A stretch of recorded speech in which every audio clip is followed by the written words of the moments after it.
Hi friends, welcome to our channel. Friends, వీడియోలో AP రాష్ట్ర వ్యాప్తంగా కూటమి ప్రభుత్వం అధికారంలోకి రాగానే మహిళలకు సంబంధించి పలు పథకాలను అయితే తీసుకురావడం జరిగిందండి. ఇందులో ముఖ్యంగా చూసుకుంటే కనుక 5 పథకాలు అయితే మహిళల కోసం అయితే రాష్ట్ర ప్రభుత్వం అయితే ఆగస్టు నెలలో తీసుకొస్తున్నట్లయితే పేర్కొన్నారండి.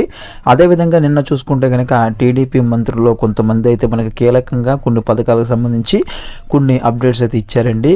ఈ యొక్క రూల్స్ అయితే త్వరలో తీసుకురాబోతున్నట్లు కూడా పేర్కొన్నారు. అదేవిధంగా ఈ పథకాలకు అప్లై చేసుకోవడానికి ఈ డాక్యుమెంట్స్ అంటే మనకి ఈ యొక్క పత్రాలు అయితే అవసరం అయితే ఉందండి. ఈ డాక్యుమెంట్స్ ఏంటనేది ముందుగా మీరైతే ప్రిపేర్ చేసుకుంటే అయితే పెట్టుకోండి. అదేవిధంగా ఈ యొక్క పథకాలకు సంబంధించి ఎప్పటి నుంచి తీసుకురాబోతున్నారు అనేది కూడా వీడియోలో క్లారిటీగా చెప్తాను. వీడియో ఎవరు కూడా స్కిప్ చేయకుండా లాస్ట్ దాకా చూడండి. అలాగే మన ఛానల్ ఎవరైతే మొదటిసారి విజిట్ చేశారో తప్పకుండా సబ్స్క్రైబ్ చేసుకుని ఫాలో అవుతుండండి. ఫ్రెండ్స్, రాష్ట్ర వ్యాప్తంగా ఉన్నటువంటి డ్వాక్రా మహిళలకి ఏపీ రాష్ట్ర ప్రభుత్వం మనకి యొక్క ఆగస్టు నుంచి అయితే కొన్ని పథకాలు అయితే అమలు చేయబోతుందండి. ఆ యొక్క పథకాల్లో ముఖ్యంగా చూసుకుంటే కనుక ఆడబిడ్డ నిధి పథకాన్ని అయితే రాష్ట్ర ప్రభుత్వం అయితే అమలు చేయబోతుందండి. సో ఈ యొక్క పథకం ద్వారా ముఖ్యంగా చూసుకుంటే కనుక ఎస్సీ, ఎస్టీ, బీసీ మైనారిటీలు అదేవిధంగా ఓసీల్లోని అగ్రవర్ణ పేదలు వీరందరికీ కూడా ఈ యొక్క పథకం ద్వారా 18 సంవత్సరాల నుంచి 59 సంవత్సరాల ఏజ్ ఉన్న అందరికీ కూడా నెలకైతే 1500 అయితే ఖాతాకైతే జమ చేయడం జరుగుతుందండి. ఇలాగ మనకి ఏడాదికి 18,000 అయితే అవుతుందండి. 5 సంవత్సరాలకు గాను 90,000 అయితే ఖాతాకైతే జమ చేయడం జరుగుతుందండి. ఈ రకంగా ఈ పథకం ద్వారా డబ్బులు అయితే ఇంట్లో ఎంతమంది ఉంటే అంతమంది కూడా ఇస్తామని అయితే ఇక్కడ పేర్కొనడం జరిగిందండి. అయితే మనకి ఈ యొక్క పథకానికి సంబంధించి మనకి నిన్నే రాష్ట్ర ప్రభుత్వం నుంచి అయితే అప్డేట్ అయితే వచ్చిందండి. కొన్ని డాక్యుమెంట్స్ అయితే దీనికి సంబంధించి రిక్వైర్మెంట్ అయితే ఉందండి. ఈ యొక్క డాక్యుమెంట్స్ అన్ని కూడా మీ దగ్గర అయితే ఉండాల్సి అయితే ఉంటుంది. అందుకని మీరే ముందుగా ఇవన్నీ కూడా ప్రిపేర్ చేసుకుని అయితే పెట్టుకోండి. ఎందుకంటే ఈ యొక్క పథకానికి సంబంధించి ఈ యొక్క ఆగస్టు నెలలో రిజిస్ట్రేషన్ ప్రాసెస్ అయితే మొదలు కానుందండి.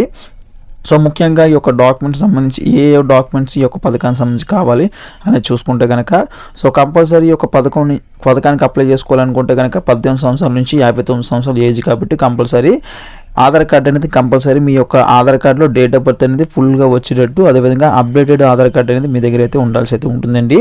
సో ఈ యొక్క ఆధార్ కార్డులో మీ మొబైల్ నెంబర్ అనేది ఫోన్ నెంబర్ అనేది లింక్ అయితే అయి ఉండాలండి. సో దీంతో పాటు రేషన్ కార్డు, సో అదేవిధంగా caste income, date of birth సర్టిఫికెట్లు, సో 2 పాస్పోర్ట్ సైజ్ ఫొటోసు, ఇక విద్యార్థులు ఎవరన్నా చదువుతున్నట్లయితే కనుక అలాంటి వాళ్ళందరూ కూడా చదివిన సర్టిఫికెట్లు మీ దగ్గర అయితే కంపల్సరీ అయితే పెట్టుకోండి. ఇక ఈ యొక్క పథకానికి సంబంధించి మరో డాక్యుమెంట్ కూడా కావాల్సి అయితే ఉంటుందండి. సో పాన్ కార్డ్ కూడా మీరైతే ముందుగా అయితే రెడీ చేసుకుని అయితే పెట్టుకోండి.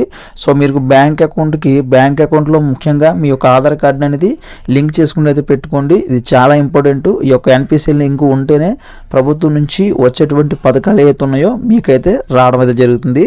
సో కంపల్సరీ ఈ యొక్క ప్రాసెస్ అయితే కంప్లీట్ అయితే చేసుకోండి. మీకు బ్యాంక్ అకౌంట్ లేదంటే కనుక ఇప్పుడైతే వెళ్ళి ఓపెన్ చేసుకోండి. కంపల్సరీ మీ యొక్క ఆధార్ కార్డ్ అనేది దీనికైతే యాడ్ చేసుకుంటూ అయితే పెట్టుకోండి. కంపల్సరీ అయితే మ్యాండేటరీ అండి రూల్స్. సో ఈ యొక్క పథకానికి సంబంధించి మనకి ముఖ్యంగా ఈ డాక్యుమెంట్స్ అయితే అవసరం అయితే అవుతాయండి.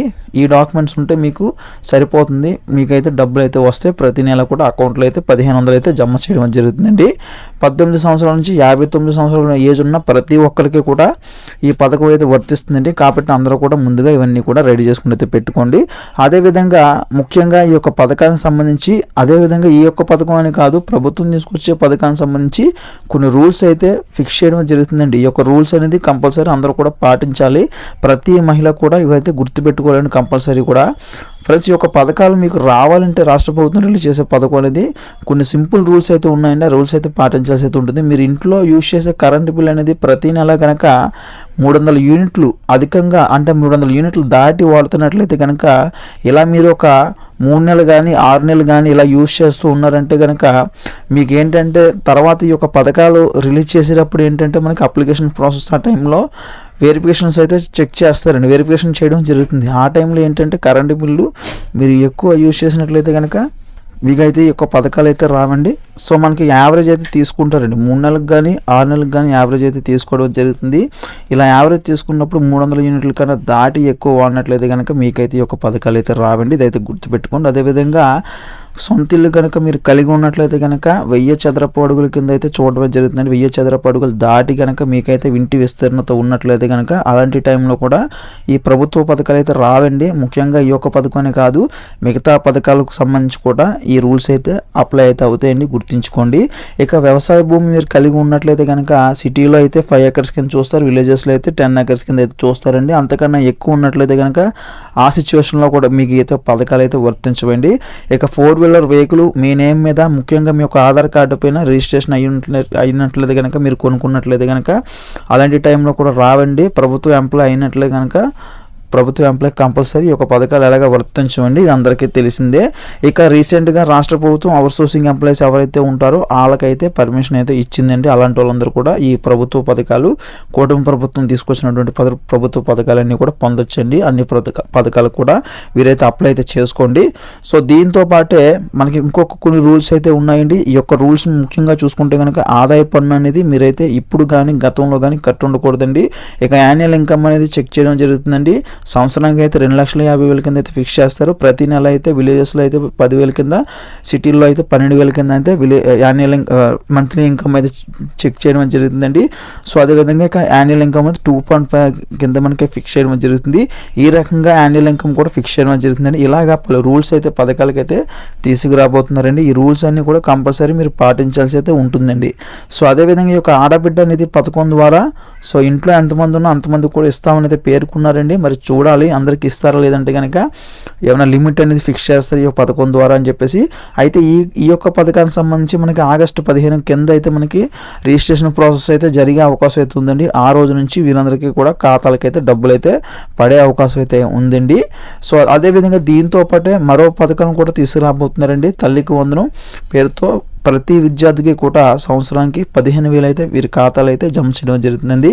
ఇది కూడా మనకి ఇంట్లో ఎంతమంది ఉంటే అంతమందికి కూడా ఇవ్వడం అయితే జరుగుతుందండి. 1వ తరగతి నుంచి ఇంటర్మీడియట్ చదివే విద్యార్థులు ఎవరైతే ఉంటారో వారందరికీ కూడా ఇవ్వడం అయితే జరుగుతుందండి. కంపల్సరీ ఒక పథకం ద్వారా మీరు కొన్ని రూల్స్ అయితే పాటించాల్సి అయితే ఉంటుంది. ప్రతి విద్యార్థికి కూడా ఆధార్ కార్డు అనేది చాలా ముఖ్యమండి. ముందుగా అవన్నీ కూడా రెడీ చేసుకుని పెట్టుకోండి. అదేవిధంగా caste income, date of birth certificate, అదేవిధంగా ఇక్కడ ఎవరైతే విద్యార్థులు చదువుతున్నారో ఈ సర్టిఫికెట్లన్నీ కూడా ప్రాపర్గా మీరైతే నేమ్స్ అనేవి కూడా కరెక్ట్గా పెట్టుకోండి. ఇక ఈ యొక్క అప్లికేషన్ ప్రాసెస్ అనేది ఎప్పటి నుంచి అంటే మనకి ఆగస్టు 1వ వారం నుంచే స్టార్ట్ ఉందండి.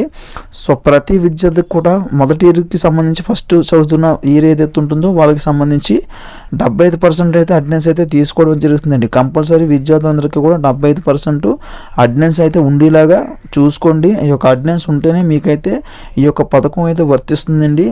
రాష్ట్ర ప్రభుత్వం తీసుకొచ్చేటువంటి పథకాల్లో ముఖ్యంగా ఈ యొక్క నియమాలు అయితే కంపల్సరీ ఫిక్స్ చేయడం జరుగుతుందని గుర్తుంచుకోండి. అదేవిధంగా ఇప్పుడు దాకా మనం చెప్పుకున్న రూల్స్ ఏదైతే ఉన్నాయో డిఫాల్ట్గా అయితే అన్ని పథకాలకి వర్తిస్తాయండి.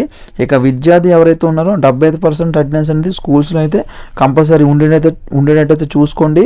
ఇక మీ యొక్క బ్యాంక్ అకౌంట్కి మీ ఫోన్ నెంబర్ అనేది, అదేవిధంగా ఆధార్ కార్డ్ అనేది కంపల్సరీ లింక్ అయితే ఉండేటట్టు చూసుకోండి. దీన్ని ఎన్పిసిఎల్ లింక్ అంటారు. సో ఈ లింక్ అనేది ఉండేటట్టు చూసుకోండి. ప్రభుత్వం రిలీజ్ చేసేటువంటి పథకాల డబ్బులు మీరు పొందాలంటే ఖచ్చితంగా ఇవైతే ఉండాలండి ఖచ్చితంగా. ఇక తల్లికి వందనం పథకానికి సంబంధించి మీ బ్యాంక్ అకౌంట్ తీసుకోవడం జరుగుతుందండి. మీ బ్యాంక్ అకౌంట్ ఇవ్వాల్సి అయితే ఉంటుంది. కాబట్టి మీరు ఖచ్చితంగా ఇవన్నీ కూడా లింక్ చేయించుకుని అయితే పెట్టుకోండి. ఇక తల్లికి వందనం పథకం సంబంధించి రిజిస్ట్రేషన్ ప్రాసెస్ అనేది మనకు స్కూల్స్ నుంచే మొదలవుతుందండి. స్కూల్లో వారైతే అప్లై చేయడం జరుగుతుంది. సో దాని తర్వాత సచివాలయానికి అయితే వెళ్తాయండి. అక్కడ నుంచి మీకైతే ఖాతాలకైతే డబ్బులు అయితే పడతాయండి. వెరిఫికేషన్ థంబ్స్ అన్ని కూడా మీ దగ్గరికి వచ్చి కలెక్ట్ చేసుకోవడం అయితే జరుగుతుంది. అదేవిధంగా ఈ 2 పథకాలతో పాటే మరో 2 పథకాలు అయితే మనకి రిలీజ్ కాబోతున్నాయండి. రేషన్ కార్డు ఉంటే చాలండి, ఉచితంగా 3 గ్యాస్ సిలిండర్లు అయితే మీకైతే వస్తాయండి. అదేవిధంగా ఒక గ్యాస్ ఏజెన్సీ నుంచి అయితే ఒక గ్యాస్ కనెక్షన్ అయితే పొందైతే ఉండాలండి. సో ఇప్పటికే మీరు ఏదైతే గ్యాస్ ఏజెన్సీ నుంచి మీరు గ్యాస్ మండలు తీసుకుంటూ ఉన్నారో ఆ యొక్క గ్యాస్ ఏజెన్సీ నుంచే మీకైతే 3 గ్యాస్ సిలిండర్లు అయితే ఉచితంగా అయితే పంపిణీ చేయబోతున్నారండి. ఈ యొక్క పథకాన్ని కూడా ఆగస్టులో అయితే రిలీజ్ చేయబోతున్నారండి. సో గరిష్టంగా ఈ యొక్క పథకం ద్వారా ప్రతి కుటుంబం అంటే మనకి రేషన్ కార్డు ఉన్న ప్రతి కుటుంబానికి కూడా 3,000కు పైగా అయితే లబ్ధి చేకూరుతుందండి. అంటే మనకి 3 గ్యాస్ సిలిండర్లు అయితే మనకి ఫ్రీగా అయితే ఇవ్వబోతున్నారండి. దాని తర్వాత మనకి సబ్సిడీ అమౌంట్ కూడా మనకి రాబోతుందండి ఈ యొక్క గ్యాస్కి సంబంధించి. సో ఈ యొక్క పథకాన్ని కూడా మనకి ఆగస్టులో అయితే రిలీజ్ చేస్తున్నారండి. రేషన్ కార్డు ఉన్న ప్రతి ఒక్కరికి కూడా ఉచితంగా అయితే 3 గ్యాస్ సిలిండర్లు అయితే పంపిణీ చేయబోతున్నారండి. సో దాని తర్వాత ఉచిత బస్సు ప్రయాణాన్ని అయితే స్టార్ట్ చేస్తున్నారండి. రాష్ట్ర వ్యాప్తంగా ఉన్నటువంటి మహిళలందరికీ కూడా ఈ యొక్క పథకం అయితే వర్తిస్తుందండి. రేషన్ కార్డు ఉంటే చాలండి, మీ యొక్క ఆధార్ కార్డు ఉంటే చాలండి. మీ యొక్క ఆధార్ కార్డుతో రాష్ట్రంలో తిరిగేటువంటి బస్సులు ఏవైతే ఉన్నాయో ఆ యొక్క బస్సుల్లో మీరైతే జర్నీ చేయొచ్చు. ఎక్కడి నుంచి ఎక్కడి దాకా కూడా జర్నీ అయితే చేయవచ్చండి. సో మీ యొక్క ఐడెంటిటీ ప్రూఫ్ చూపిస్తే చాలు, మీరు ఎక్కిన బస్సులో మీకంటూ కొన్ని సీట్లు అయితే ప్రత్యేకించి కేటాయించడం జరుగుతుందండి మహిళలందరికీ కూడా. సో దాంట్లో అయితే వీరు కూర్చుండి ప్రయాణించవచ్చండి. సో ఎటువంటి రూపాయి కూడా వీరైతే పే చేయని అవసరం లేదండి. ఎన్నిసార్లన్నా వీరైతే తిరగచ్చండి. మీ యొక్క ఐడెంటిటీ ప్రూఫ్ చూపిస్తే చాలు. సో వారైతే 0 టికెట్ అయితే మీకైతే జనరేట్ చేయడం జరుగుతుంది. ఈ యొక్క 0 టికెట్తో మీరైతే ప్రయాణించాల్సి ఉంటుంది. అయితే రాష్ట్ర ప్రభుత్వం ఈ యొక్క పథకాలను అయితే మనకు ఆగస్టు నెలలో రిలీజ్ చేసినట్లయితే తెలుస్తుందండి. సో ఈ యొక్క పథకాలకు సంబంధించి ఈ రూల్స్ అయితే ఫిక్స్ ఉందండి. రాష్ట్ర ప్రభుత్వం తీసుకొచ్చేటువంటి ఏ చిన్న అప్డేట్ అయినా సరే పథకాలకు సంబంధించి నేనైతే ఎప్పటికప్పుడు వీడియో చేసి తెలుపుతాను. కాబట్టి తప్పకుండా మన ఛానల్ అయితే సబ్స్క్రైబ్ చేసుకుని ఫాలో అవుతుండండి.